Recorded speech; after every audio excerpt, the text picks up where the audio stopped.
Plus daily evening television news. We're broadcasting live and then available on demand. We're available on all smart televisions, including Roku, Apple Television, Android TV, Amazon Fire TV, and of course YouTube and Facebook. It's time to queer up the news. It's Wednesday, March 1st, 2023. We are live and literally out of the closet and into the headlines. So many of your important stories we're going to tell this evening on Queer News Tonight.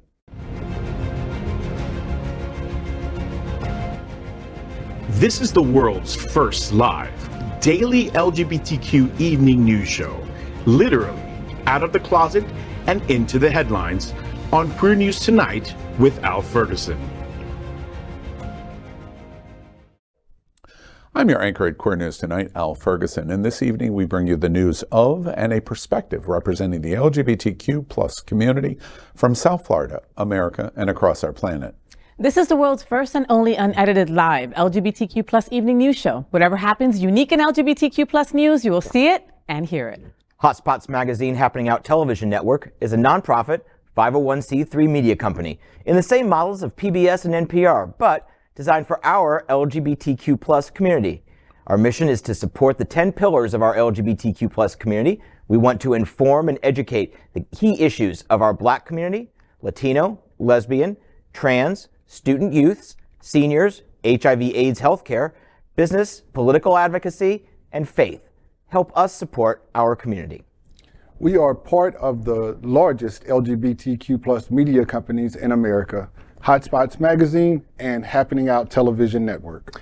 Our magazine is celebrating 38 years of the LGBTQ plus experience, and our television news, talk, and entertainment shows support our mission to educate the LGBTQ plus and broader community. Well, let's begin by welcoming anchor Fay What. She's a radio and television personality and has a popular blog and YouTube channel aiming to unite the L and the G together. She's a hostess and MC for many South Florida events, an animal advocate, and owner of Fay's Fur Family. Also, make sure you catch the Fay What Show, the first LGBTQ plus morning show, Mondays at 9 a.m. Eastern, online or your smart television. And Fay was the winner of the 2022 SFGN Best Local Television Personality. Welcome, Fay. Yes, I was, and don't you forget it. I am so happy to be here with you boys, really, really. And I just wanted to give a big shout out to Bona Italian right here in Wilton Manors and Glenn Weinzimmer. I love you. You guys are amazing. On Monday, we had Give Back Mondays there, and it benefited a organization that's true to my heart, Paw Patrol, Sanctuary and Rescue. And we had a great night. Peter Bisuito joined, John Hayden came by, and I really do appreciate it. Thank you, thank you, thank you. I had the garlic knots. I bet you did have the garlic. I wonder we didn't make out after. Next up, Yes, let's welcome John Hayden. Yeah, that's why. John Hayden is a journalist for 28 years. He now works for several outlets, including South Florida Gay News, as a reporter and community editor, covering politics, entertainment, and local events, directly impacting the LGBTQ plus community. John's interviewed everyone, from presidents to Oscar winners. John's very excited for Winter Party this weekend because it involves three of his favorite things: going to Miami, being in large crowds, and staying up all night. Wait a minute, you hate those three things. That's what you hate. Welcome, John. But I love you. Oh my goodness. And I love your little kitten. Thank you. Yes. Appreciate it. Tomorrow. Wait a minute, wait. Explain that. You better explain that quickly. Faye is adopting a new kitten. Yes, I know. I have had the pleasure of fostering her for the last 3.5 weeks. Her name is Peppa, and she is wonderful, and she just got spayed yesterday, so she's mad at me, and then Faye's gonna come in tomorrow and be like, oh, I love you, and she's gonna be like, oh, I love you too. You should get another cat and name it Salt. No, but she's Peppa, like Salt and Peppa. like Peppa Pig. Oh. Hello. Oh, Salt and Peppa, like the rap group from I the like 80s. your idea. Thank you. Thank you. We should just get Shake your thing, Peter. Shake your thing. All right, let's welcome anchor Klifton Fehr. Klifton has been an active mental health professional within the South Florida area for more than 15 years. He has been working throughout the country with corporate business leaders and businesses for the past 3 years throughout the pandemic to address mental health challenges within the workspace. Currently, Klifton is working on initiatives with empowering the BIPOC gay men within the Tri-County area through weekly groups, as well as working with the fathers of the Michael Brown Chosen for Change Foundation. With the intensive group therapy retreats. The audio guys are going to get so mad at you. Sorry, Steve. Mr. Fehr continues to sit on boards of nonprofit organizations throughout the country, as well as provide therapeutic services for their clients and staff alike. Good evening, Klifton. Thank you so much, John, and thank you, Peter. Sit up straight. Yes. Sit up straight. He like sexually assaulted you. Oh, it was a Thank lot, you. right? Like, right? Well, I saw it. I'm a witness. Really looking forward to discussing some of these topics that we have coming up, but I really appreciate the intro. Thank you, John. Yes, sir. Let's welcome anchor Peter Bisuito, an internationally known comedian, writer, producer, director, and actor, selling out shows in 5 countries, including his 2 sold-out shows at the Broward Center for the Performing Arts in Fort Lauderdale. During the pandemic, Peter wrote a play called Vent and Chester that was performed last fall to rave reviews and nightly standing ovations. He is now seeking investors to bring the show to a New York City stage. For more information and a synopsis on the show, you can visit the website at www.ventandchester.com. Welcome, Peter. Thank you. Can you read that again? I pressed the wrong button and it flipped to the beginning of the teleprompter. All right, I'll pick it up for you. We are the reporters for Queer News Tonight, and this evening we begin with the queer headlines. The LGBTQ plus community in South Florida and across America is diverse. Our community across the world is vast, and here are the bullet points of the queer news for today, Wednesday, March 1st, 2023, and this is also the start of Women's History Month. Go girls. I told everybody we're live. I told you at the W. I would have read that much better. All right. And that's funny because it's true. All right, first up, let's queer up gay culture. And normally I don't get to do stories like this, so I'm very excited. Grindr reveals what countries have the most number of tops, bottoms, verse, sides, plus a whole lot more. Gays are notorious for complaining about the lack of sexual partners that align with their preferences. Sometimes the solution is just as easy as changing your horizons and visiting places that are known to have more compatible individuals. Whether you consider yourself a total top or a bottom, verse, or side, there's something for you out there. At least that is what the new study Unwrapped Grindr says.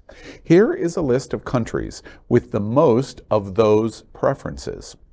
The countries, I'm right on this, the countries with the most tops include, in order, number 1, Bolivia, then the USA, South Korea, Greece, and India. Countries with the most bottoms are, number 1, Denmark, then Japan, Serbia, South Africa, and Peru. The countries with the most versatile guys include, number 1, Russia, Finland, Croatia, Germany, and Taiwan, while countries with the most sides include, number 1, China, New Zealand, Costa Rica, Australia, and Singapore. Unwrapped Grindr shared some other interesting stats from last year. As per the data from Grindr and its users, the cities with the most active users on Grindr are, number 1, Washington, D.C., then Paris, Bogota, Sao Paulo, and Houston, Texas. Unwrapped by Grindr also surveyed 10,000 users on their favorite queer pop culture moments of 2022. The top position went to Rihanna's Super Bowl announcement, followed by Omar Apollo's dick-sucking tweet, Madonna coming out on TikTok moment, finding out what nephew meant on White Lotus, you gotta watch that one, and finally, the Megan trailer debut. Fascinating. Now, first off, people are going to argue a lot about this report of Unwrapped Grindr. And being a good journalist, I did extensive research. That's what we're going to call lots of interviews. I talked to lots of people in Grindr in terms of verifying the results, and I found out it was all true. How much lube did you go through? Well, Greece did have a lot of tops. Well, come on, South Korea, tops. The one caveat I think they might have gotten wrong was where was Cuba in that? And then I realized, oh, wait, there's not that much internet and there's not that much Grindr. What's really interesting about this is it's very accurate, though, because Grindr is reporting what you say you are in Grindr. So there's great accuracy in this report in representation of your identification, what your interests are, etc. It's a fascinating report. And really, but it said that the USA was tops on tops. I don't think so. All my friends are bottoms. All my gay boys are bottoms. The joke there is if, and I believe it's your joke, I'll give you credit for it, is if South Florida identified as a country, we would be tops at bottoms. Yeah. Yeah. Totally Wait, is there a store on the drive? Tops and bottoms. I'm curious in terms of counseling, any reaction here, something that you'll draw on the database to go, oh, I'll help in my my mental health counseling. I mean, maybe working with people who maybe identify as more of a bottom, being classified as in a group of tops throughout the U.S., I think that would kind of like provide some type of incongruence in that thinking, maybe cognitive dissonance. Somebody help me in terms of the definition. Okay, so top, bottom, versatile, side. Somebody explain to me the side definition. I want to know that definition also. Call on me, doctor. Call on me. We turned to Dr. Ruth. Hi, the lesbian. Okay, so a side person is someone that does not want to be penetrated. So basically they are on the side, they can pleasure themselves, they could rub themselves against everything going on in the bed, but they do not want any penetration. Why do I feel like a 9th grade little boy at this moment? They should teach that in sex ed. Right. This is exactly what Ron DeSantis has been telling us is going on. Don't say Grindr. Right, don't say Grindr. Oh my goodness. All right. Oh, interesting report. Well, next, let's queer up South Florida gay news. Governor DeSantis takes aim at the newest boogeyman, drag queens. With Pride season underway, Governor Ron DeSantis and his band of bureaucrats cast a long, dark shadow over the festivities. Their stated goal? Protecting children from drag queens. In this week's SFGN online and on stands now, I look at how South Florida prides are reacting to threats from the governor to ban drag queens and people in gender non-conforming outfits. Tampa Pride is cutting the governor off at the pass by making all areas where liquor is served 18 and over. Threatening to revoke current or refuse future liquor licenses is a key point of leverage the state uses against LGBTQ+ businesses. They've also launched several investigations into South Florida venues where children have been in the presence of drag queens. Palm Beach Pride, which is the same weekend of Tampa Pride at the end of March, doesn't get a liquor license, so they have an advantage. Compass produces the event, and Executive Director Julie Seaver was disgusted but not surprised to hear about the hardball tactics. Their parade marches through Lake Worth Beach and empties out into Bryant Park. There will be drag queens in the parade and hosting on the main stage. She told me, quote, "Youth and allies must be at Pride. Drag queens must be at Pride," end quote. And summed up the urgency of the situation, saying, quote, "My job is to keep kids and adults alive," end quote. Wilton Manors has more time to see how events unfold. Last month, city commissioners approved the permit for the annual Stonewall Pride Parade and Street Festival on June 17th, and they did so without any restrictions, though they did briefly mention they want to avoid a confrontation with Republicans in Tallahassee. Last night, I asked Mayor Scott Newton if the city would consider modifying the permit if pressured by the state. He was definitive in his answer, saying, quote, "Everyone's welcome to come to our Stonewall. That's what it's all about, being open and free. That's their right to come to the event. It's a public event. I can't stop someone from coming. Why would I say they couldn't or pull a permit from it? No, I wouldn't," end quote. We will continue to follow developments and attacks on the LGBTQ+ community, and you can read more of my story in this week's SFGN online now. And on stands tomorrow. What she said. What she said. You know, this is a story that's been coming for a while, and I've been keeping in touch with Julie up in Palm Beach, obviously the people in Wilton Manors, and Miami Beach Pride. They're still trying to kind of figure out how they're going to make sure they don't draw unwanted attention. But I also talked with some people after some LGBTQ plus politicians after this last weekend's conference in Orlando, and they basically said, we are going to hold hands with our drag queens. We are going to march hand in hand and you DeSantis. Did you see that video that's going around social media with Donald Trump and Rudy Giuliani, and Rudy Giuliani is dressed in drag? No. God, he would make an ugly seen woman. that? No. Oh my God, it's all over social media. Okay, so your point, Peter? You're just going to tell us about a video? That he dressed up in drag and they were doing this big bit together between the two of them. I think it was in the early 2000s. Yeah. Well, I mean, hypocrisy is a hallmark of the modern Republican Party. Really? Yeah, Oh, they are. No wait, way. let me write that down. Write that down before you forget. He outgrew that outfit. I think that's what ultimately happened. And And did you see his makeup dripping in that one photo a year? Oh my God, I lived for that moment. Listen, Palm Beach Pride is an incredible pride, and it's going to go off seamless, okay? If anybody can pull it off, it's Julia Seaver and all the people over at Compass. Those people are badasses, and they know what they're doing. And they are. Velva Lenore is going to be emceeing in the main stage. They're going to have a bunch of drag queens there. The Synergy Twins are also going to be there performing. You know, it's going to go off, and it's going to go off awesomely. Yeah. Okay, they're not going to be able to stop that weekend from happening there at Palm Beach. No way. Let me be devil's advocate in terms of what we are watching. What is your reaction in terms of where all of this is going? What if we just simply say, like Tampa Pride moving all of their liquor events, and it's interesting, both of these prides are on the exact same weekend. Tampa's approach is to say, we're going to move alcohol during the day and alcohol at night to the Cuban Club and make it an 18+ event. And so therefore, all of the alcohol is only for adults, 18+. Palm Beach is saying we have no alcohol at all. Both accomplish the exact same thing, which is allows the issue of drag queens. What do you think about the idea that we just take this entire issue off of the table? That if you are a bar or a restaurant or you're an event, you take alcohol completely out of the picture, and then you say, okay, we surrender that point. Alcohol will not be present with drag queens. Continue with the unless it's 18 or over.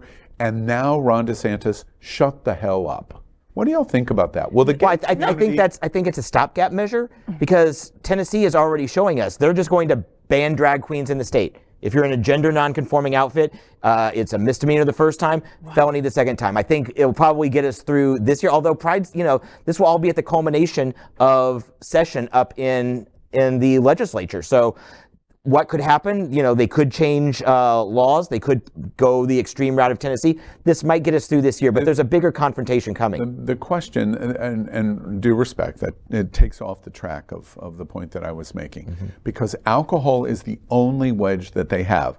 If the state goes, drag is illegal, if they tried the path of Tennessee, the federal challenge in the courts, even the Supreme Court, it is unimaginable that the Supreme Court, even in the 6-3 supermajority that they have, is going to sustain Tennessee. If the governor signs that bill and the legal challenge goes through the federal courts, even to the Supreme Court, it is unimaginable that the Supreme Court would allow a separate but equal standard of you dressing in definition of a man dressing in clothes. How can you regulate that? How can you regulate what people are wearing? I mean, women wear men's clothes all the time. Yeah. I mean, Whitney Houston used to wear men's tuxedos. You know, I mean, how do you regulate Look, something for like Pride and these events, the biggest moneymaker is alcohol.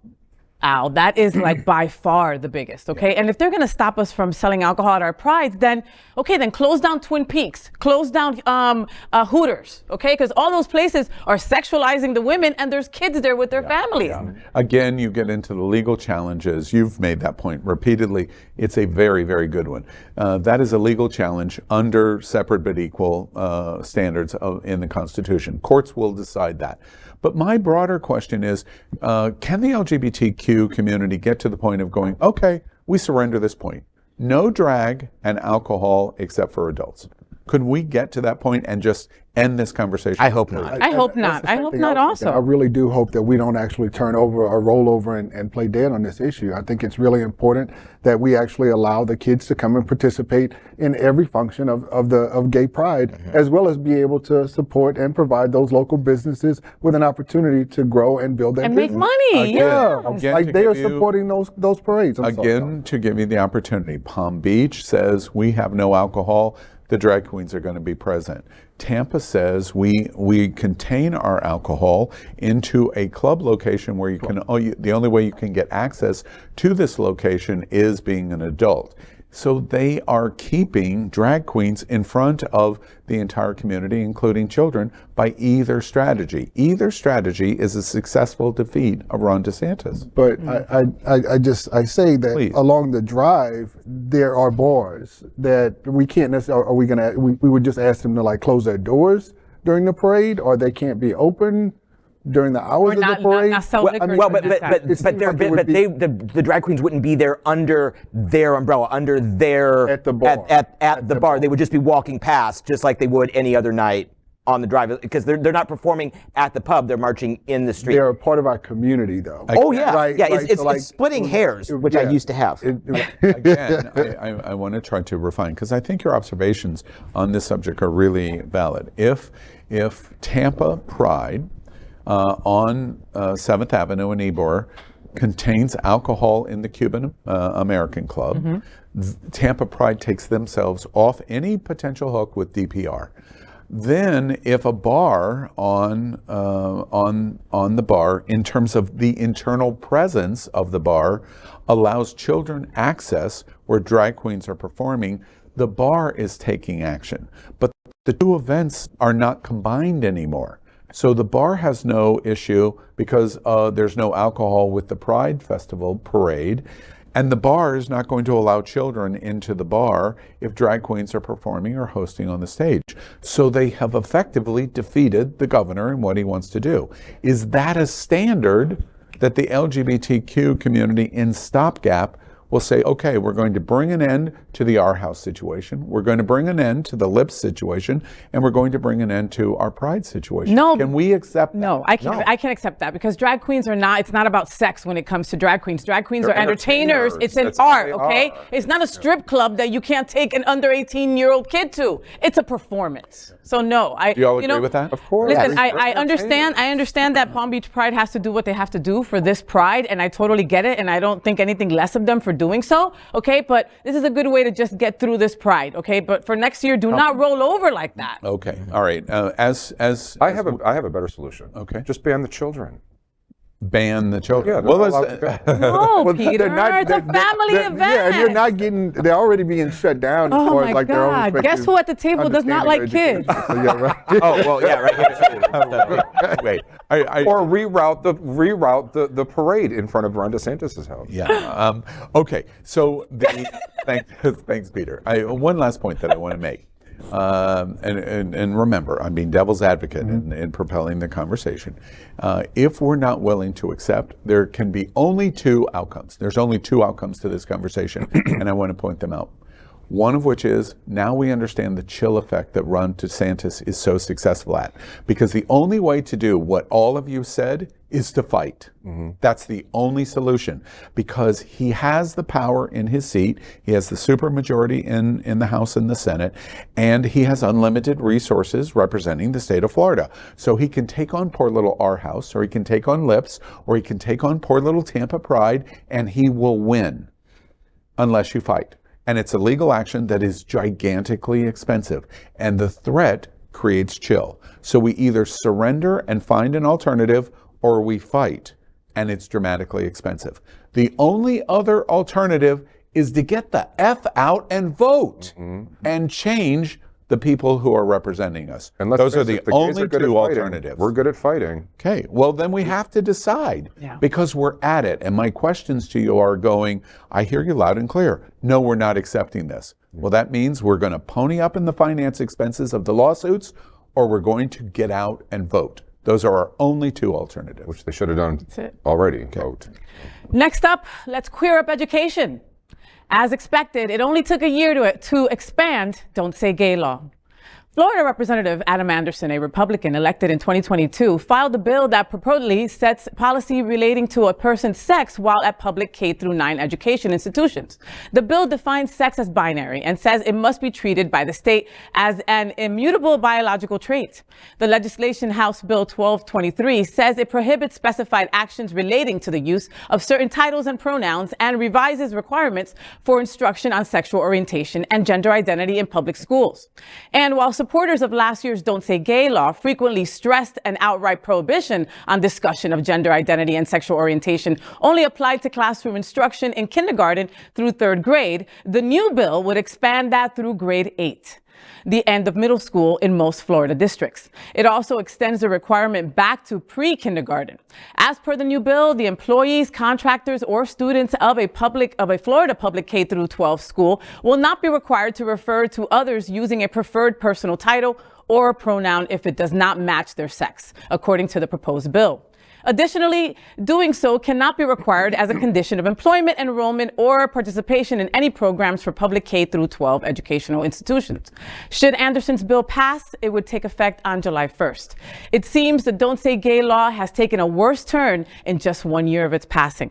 My God, I can't believe that year went by so fast. And here is where we're at. And unfortunately, you know, the children, the non-voters are the ones that are actually going to feel all the effects of this coming through. I mean, it's bad enough that they were just throwing K-3 at us, and now they're saying K-8. I mean, you know, I think about myself when I was growing up. If it were up to my parents, they would have sheltered me and not shown me anything about sex education. If it weren't for my public school that I went to that offered sex education, and now they're even taking away that. You know, it's scary times. Students or children have been entrusted by parents in order to be teachers have been entrusted to be role models for children, to be able to actually help see them, right, to see those kids and validate them for who they are and who they're becoming in their own respect and right. They're taking that power away, and who will these kids ultimately turn to in order to feel a sense of validation for who they are, whether you can see it or you can't? That's where I would turn. It's really scary. They would. They're going to turn to maybe some less desirous models. Yeah. And let's remember, there are private schools. We do stories at least once a week here about how this Christian university or this Christian elementary school fired a teacher for being gay or something like that. If you don't want your kids to hear about gay, send them to a private school where you can tailor their education more. This is a public school. It should be more general education. That's the key here. I'm not, trying to tell whatever Cardinal Gibbons High School or whatever what they have to do. They shouldn't do what they're doing, but they can do it. But for public schools, it should be open for the entire public. And none of this was even relevant when I was in school that young. I mean, this was never on the table. I think it was like 8th grade, 8th, 9th grade, you had to get your parents to sign off on sex education. And then the boys went in one room and the girls went in the other room. You know, I think it's important to remember, Don't Say Gay, February. I think it's interesting that your reaction is this year has been so fast in terms of what we've seen. Don't Say Gay was passed in K-3 because it was unimaginable that we were doing anything in sexual orientation in teaching kindergartners through 3rd grade. It did not happen. They could not produce any examples in the entire state of Florida where there were examples of this. That is not what was at play. What was at play is to pass a law that did not apply to anyone so they could get the law passed. And that's what they successfully did. And they were hoping to get it through without objection because there's no sexual education or orientation for K-3. So nobody will even really pay attention to this until a very smart gay person said, "Don't say gay," and labeled the law that way. And the entire world turned upside down. But simultaneously, everybody said this is written so vaguely that it cracks open the door and then they're going to come back kicking it down. This is the next step of the kick down of that door. Are they successful? You betcha. Yeah. Last year at this exact time, I was at the LGBT Democratic Caucus and I interviewed an incredibly shining example of what happened early in the Don't Say Gay days. That was Will Larkin at Winter Park High School. And he, remember, leads that chant of hundreds and hundreds and hundreds of students that walk out at Winter Park High School chanting, say gay, in protest of what they were doing. 1 year later, over this weekend, I interviewed Will Larkin at the Florida LGBT Democratic Caucus in Orlando, and he was so defeated. No, ow. It was almost tears in the interview with me of his counsel. The Queer Student Union at Winter Park High School has been dissolved. The teacher that was the sponsor has quit. Wow. The principal at Winter Park High School has quit, and the entire turnover of what's happened at Winter Park High School, of those 100 students, hundreds and hundreds and hundreds of students that marched out saying gay, now can say nothing. And Will Larkin was basically, I said to Will, you sound basically defeated, and you're counting the days to the graduation. He's a senior now. You're counting the days, the next 90 days to your graduation. His answer was, he looks down at the floor, he looks up at me, and he goes, yes, I can't wait to get out. Get the hell out of here. That's what Don't Say Gay has done to Florida. Now, you hear a story about Will Larkin.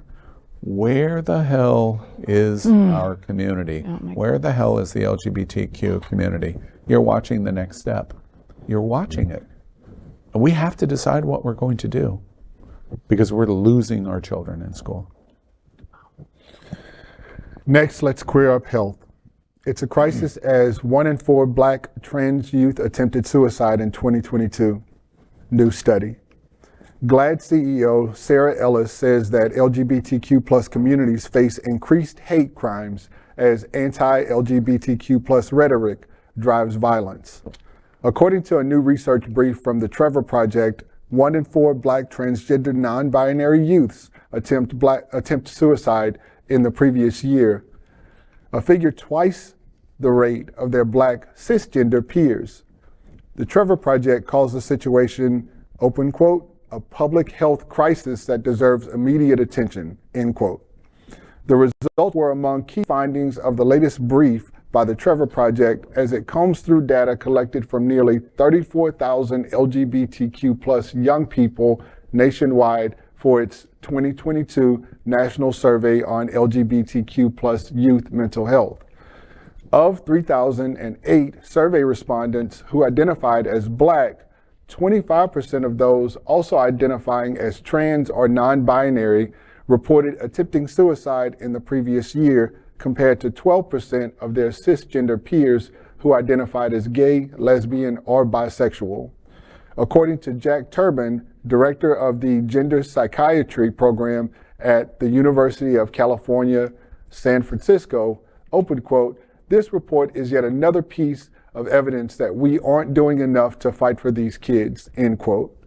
The results reflect challenges faced by Black transgender and non-binary youngsters as members of dual marginalized communities, a situation exacerbated by waves of anti-LGBTQ plus legislation that have proliferated in recent years. I'm sick. I'm sick. These kids are losing their voice before they even develop it. They're not being seen, and it's compounding effects. They're already Black, and now they're dealing with their own respective identity issues, and people are not even speaking up for them, or they'll be penalized, or punished, or fired, or ridiculed, or isolated, or alienated. So even the people that are responsible for being their voice and helping them find theirs are being taken away from them, right along with their voice. It's devastating. Yeah. And you know what's worse is that, Klifton, I really believe that number is going to go up. It, like, you know, 1 in 4 is disgusting. Right. I mean, it's like this. I mean, ridiculously crazy. But that number is going to Horrible go up. that I'm thinking as I listen to the story of this statistical report at Trevor Project. I was just talking about Will Larkin. At least he's white. Wow. Yeah, and I mean, you're absolutely right, Al. And you know, the thing about it is, like, a lot of us can get behind this and be really revved up and rally and like be upset. But you pointed it out. We're not voting. We're not using our voice in order to make this respective change.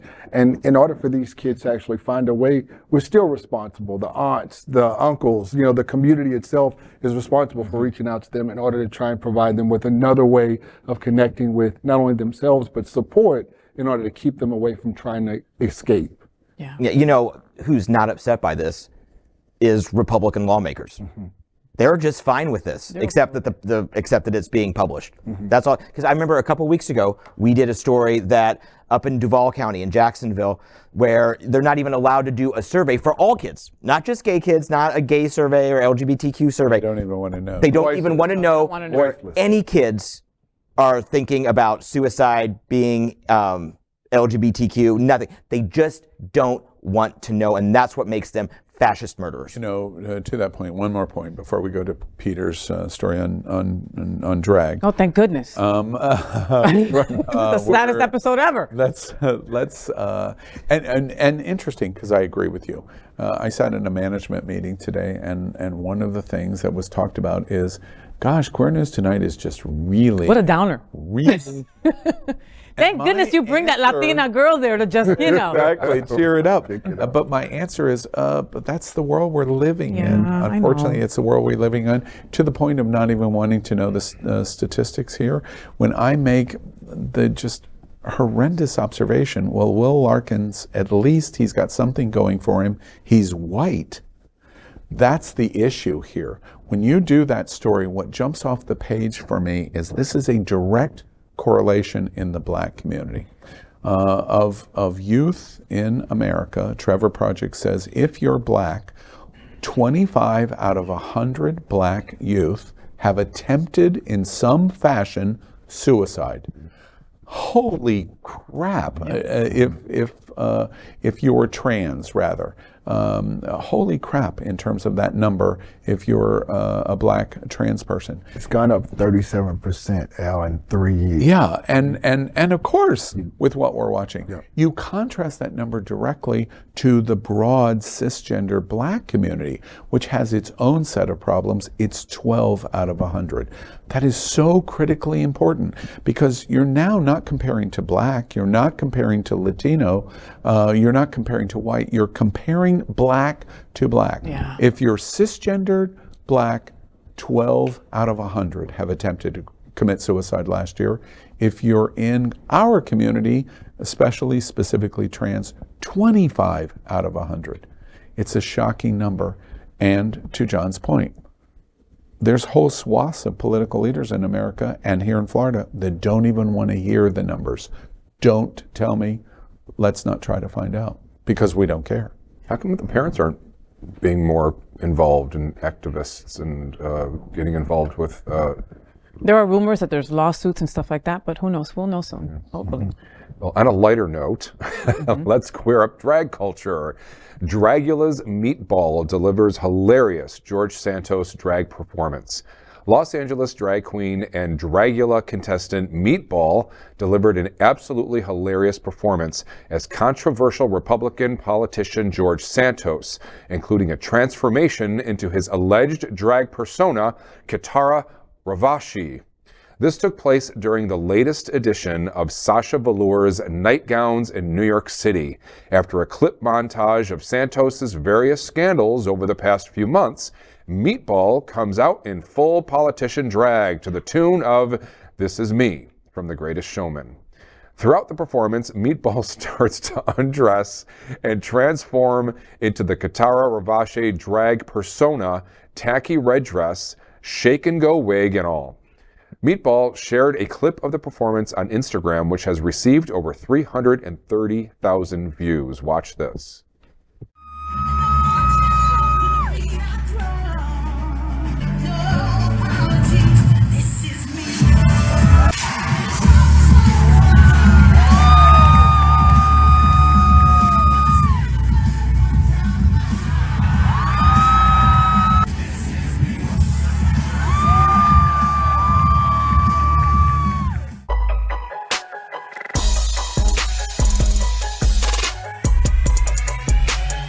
Peter. Santos has become a household name because of the controversy surrounding his short time in office so far. He has admitted he embellished his resume from where he attended college and his professional background to his Jewish heritage, scamming $3,000 from a GoFundMe campaign for a disabled veteran's dying service dog and presenting new immigration documents showing his mother was not in New York on 9/11, and he claimed that the latest developments embroiling him in scandal. He lied on his mama. So Look, here's the thing. He said that his mama died on 9/11, not the 9/11, just on 9/11.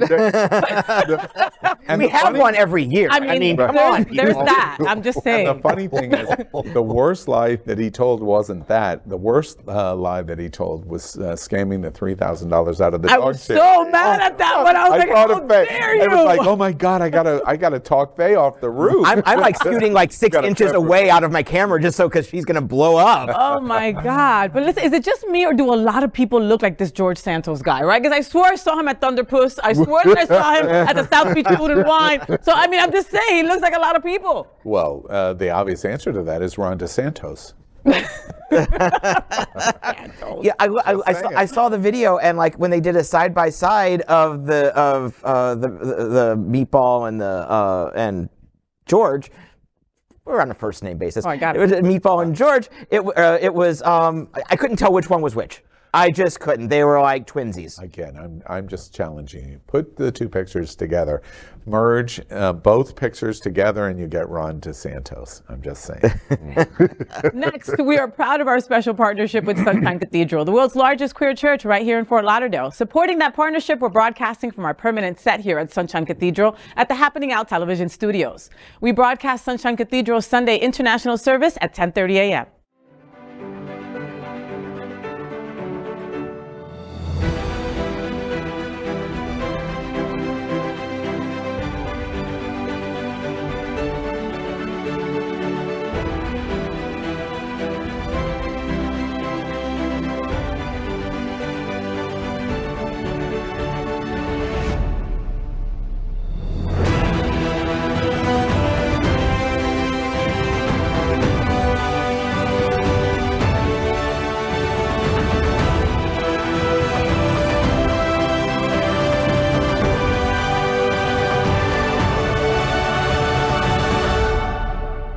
Hi, I'm Evan Almanzar, and I'm with Sunsurf Youth Leadership Council, and Sunshine Cathedral is my queer church.